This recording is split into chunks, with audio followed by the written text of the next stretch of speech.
Muy buenas chicos y chicas, en esta ocasión vamos a iniciar con lo que es el examen físico general cardiovascular. En cuanto a la actitud y la postura que un paciente con lo que respecta a la semiología cardiológica, nos vamos a basar en la inspección. Ustedes, al momento que estudian semiología, hay cuatro aspectos fundamentales, ¿no? Que son la inspección, la palpación, la percusión y la auscultación.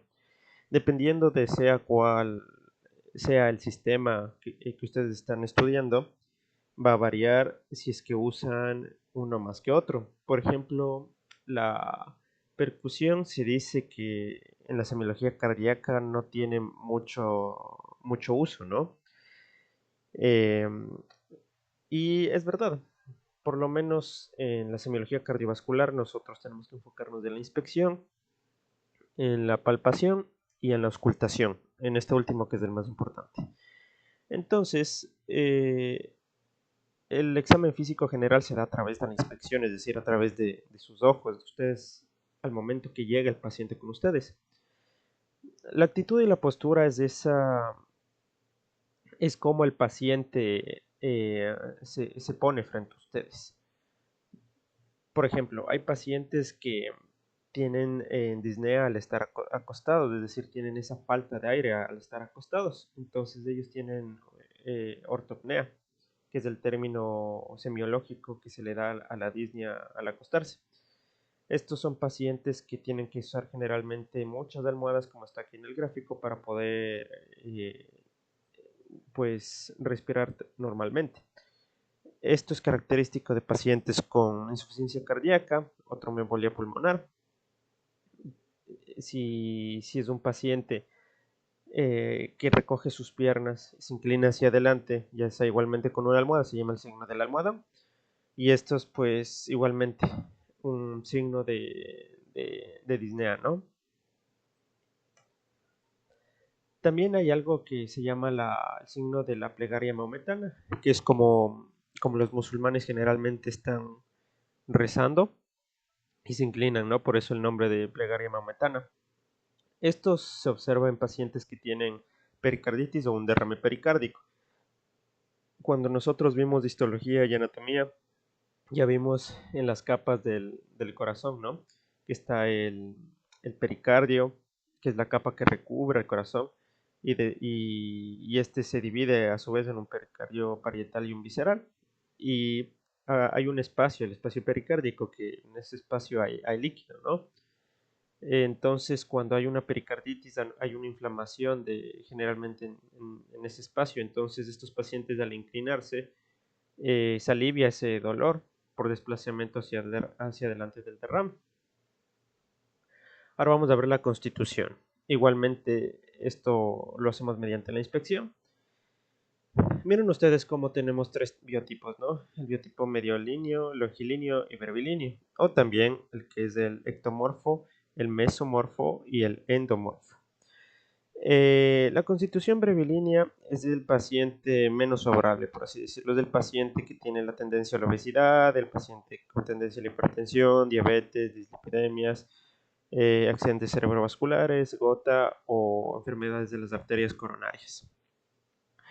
La constitución longilínea es lo contrario, es un paciente muy delgado, que le cuesta ganar masa muscular. Estos pacientes están más relacionados con taquicardias, pacientes manejan presiones bajas o también con alteraciones psiquiátricas, ¿no? Como la crisis de pánico. También pacientes con síndrome de Marfan, que esto, bueno, ya es una enfermedad ya genética como tal, que estos pacientes, miren como ustedes son pacientes con extremidades muy largas, bien delgados,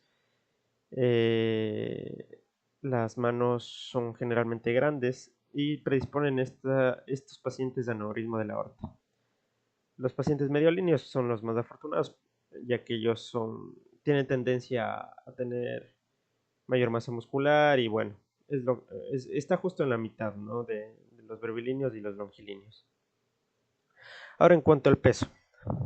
Ustedes cuando, bueno, hagan sus historias clínicas, siempre o generalmente siempre que es lo normalmente que se debería hacer, las enfermeras les van a pasar el peso, ¿no? De los pacientes y también a veces el índice de masa corporal. Chicos, la obesidad siempre va a ser un factor de riesgo para cualquier enfermedad, sobre todo en lo que respecta a la salud cardiovascular. Estos pacientes tienen tendencia a infarto agudo de miocardio, enfermedad cerebrovascular, hipertensión, diabetes. Siempre va a estar la obesidad. La obesidad siempre va a ser un factor de riesgo. Ustedes que ven un paciente ya sea con sobrepeso o obesidad, y esta se divide a su vez en grado 1, 2 y 3, pues ya saben que ahí hay que hacer algo, ¿no? Por lo menos en cambios en el estilo de vida. Hay algo que se llama el síndrome de Pickwick, en el cual es un paciente que tiene somnolencia, cianosis central, y generalmente son pacientes obesos, ¿no? Esto debido a hipoventilación alveolar. ¿Por qué? Porque la obesidad genera una mecánica respiratoria inadecuada. Son pacientes que tienen que usar estas mascarillas para poder dormir por las noches. Eh, También en etapas avanzadas de la insuficiencia cardíaca ya hay una NASARC. La NASARC es el edema generalizado, ¿no? Cuando veamos insuficiencia cardíaca ya vamos a ver que lo característico es el edema en los miembros inferiores, pero ya cuando está avanzado, pues se da un edema generalizado, algo así como en pacientes igual con hepatopatías o cirrosis, por ejemplo. Y cuando se da un adelgazamiento progresivo generando una caquexia cardíaca, que igualmente está dentro del apartado del peso, ¿no? En el examen físico general. Ahora, en cuanto a la piel y las mucosas, si vemos palidez, esto se da por vasoconstricción cutánea. Esto generalmente es común en valvulopatías, ¿no? En valvulopatías aórticas, en una insuficiencia mitral aguda. Entonces, bueno, no es patognomónico, es decir, no es como que ya vemos un paciente con palidez, usted tiene una enfermedad de las válvulas, ¿no? O sea, incluso puede ser hasta el mismo frío, ¿no? Recuerden que el frío hace vasoconstricción, entonces no se dejen guiar tampoco, indaguen.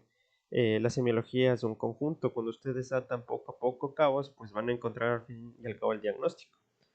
Pero por ejemplo en la anemia siempre va a afectar a las mucosas. Cuando ustedes vean pacientes o niños, sobre todo con las mucosas muy pálidas o la piel igual como que no tan pálido, pues háganle una hemoglobina, háganle una biometría. Y ahora la cianosis, lo contrario, la coloración azulada de la piel, pues está presente en algunas cardiopatías congénitas, específicamente las cardiopatías congénitas cianóticas. Eh, en pacientes con enfermedad pulmonar obstructiva crónica, el EPOC o la poliglobulia. La cianosis periférica, en cambio, es la cianosis en las extremidades, ¿no? En la periferia del cuerpo. Esta es fría, es decir, son pacientes generalmente con extremidades que están frías al tacto. Se debe a una lenta circulación cutánea y disminuye por efecto de la gravedad. O sea, si a los pacientes eh, hay movimiento o actividad de las extremidades, pues, o se eleva el miembro comprometido, pues va a haber otra vez la coloración normal de la extremidad. Son localizadas y bueno, también puede darse por obstrucciones arteriales o venosas. Ejemplos de cianosis periféricas tenemos en el síndrome de Raynaud y en el lívido reticularis.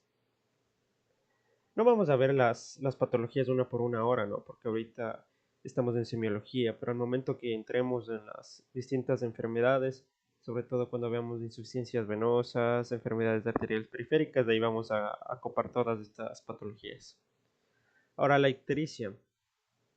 La ictericia, como ya habrán escuchado alguna vez, es del color amarillento de la piel y de las mucosas, ¿no? Miren este paciente, como tiene la esclera, perdón, la conjuntiva amarilla. La conjuntiva está amarilla. Miren, la piel está amarillenta igual. Esto es por el acúmulo de la bilirrubina, ¿no? Cuando vean el metabolismo de la bilirrubina, van a darse cuenta que hay una bilirrubina directa y una indirecta y una total. Entonces, cuando hay un acúmulo de la bilirrubina, se llega a pigmentar las mucosas.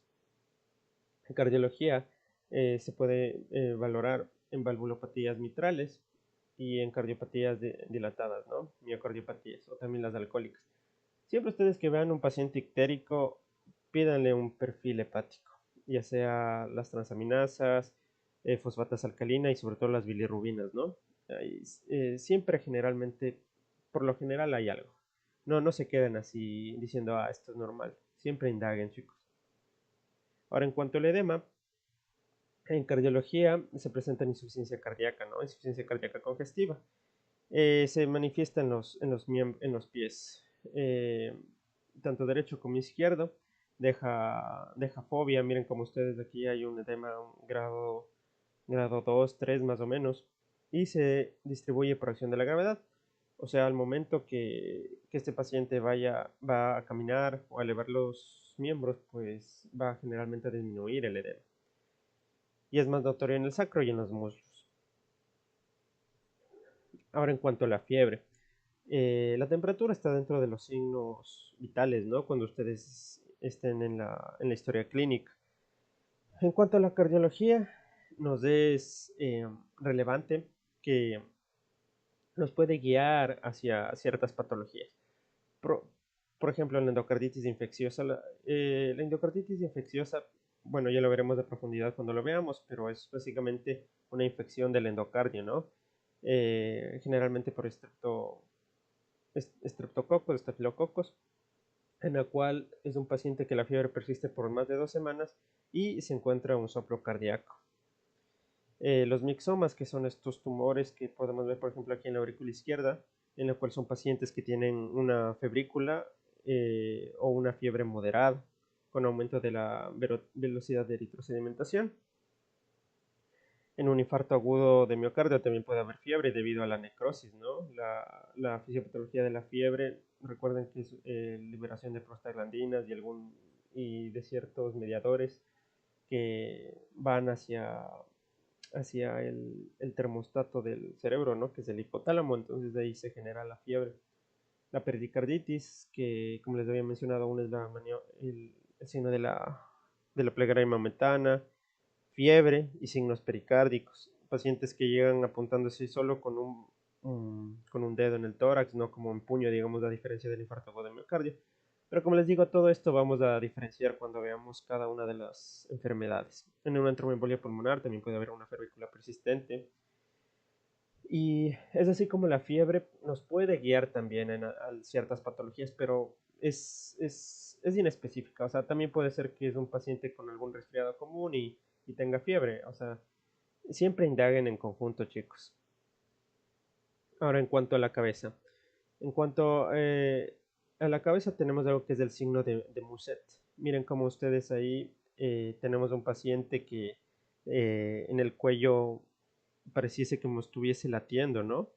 Son movimientos sincrónicos de la cabeza con los latidos del corazón. Estos se presentan en una insuficiencia aórtica. Aún no vemos valvulopatías, pero ya vimos cómo funcionan las válvulas cardíacas. Entonces, recuerden, en la estenosis no se abre la, las válvulas, no se abren las válvulas. Eh, y en la insuficiencia, en cambio, tienen un problema al cerrarse, no se cierran por completo. Entonces, la válvula aórtica a la diástole se tiene que cerrar. Entonces, en la diástole hay una regurgitación de esa sangre. También este signo de Muset se puede encontrar en el hipertiroidismo, en anemias o en la misma fiebre.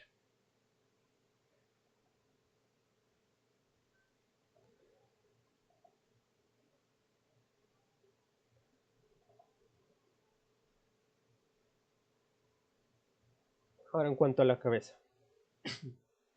nosotros tenemos el signo de Romaña, que es cuando podemos encontrar un ojo tumefacto, en rojo. Eh, Nosotros en Latinoamérica, lastimosamente, tenemos el Chagas, que es causada por el Trypanosoma cruzi. Esta enfermedad del Chagas afecta a múltiples sistemas, ¿no? Pero sí tiene una repercusión también cardiovascular. Eh, es- cuando ustedes vean sobre todo en niños, un paciente una afectación unilateral de un ojo tumefacto rojizo sin una causa aparente y que viva en zona endémica, pues háganle una prueba de Chagas, sobre todo si es que viven en zonas donde es habitual esto. Se acompaña el Chagas, recuerden, de adenopatía periauricular y de adenopatía cervical. Santelasmas también nos sirve en la semiología cardiovascular. ¿Por qué? Porque indican dislipidemias o hipercolesterolema. O sea, son placas amarillentas en uno o ambos párpados y se da generalmente en pacientes con, con lo que digo, con las dislipidemias. Entonces, si ven un paciente así, hagan un perfil lipídico. Pidan lo que es HDL, LDL, todo eso, triglicéridos, colesterol. Y digamos, si es que ya lo ven al próximo control, pueden ver alguna alteración. ¿Y qué están haciendo con eso? Pues prevención. Prevención para que en un futuro no le dé algún infarto, una cardiopatía isquémica o indaguen más, chicos. Y listo. Eso en cuanto a la semiología, al examen físico general, cardiovascular. En las siguientes clases vamos a ver los motivos frecuentes de consulta uno por uno. En la siguiente clase vamos a ver lo que es la disnea.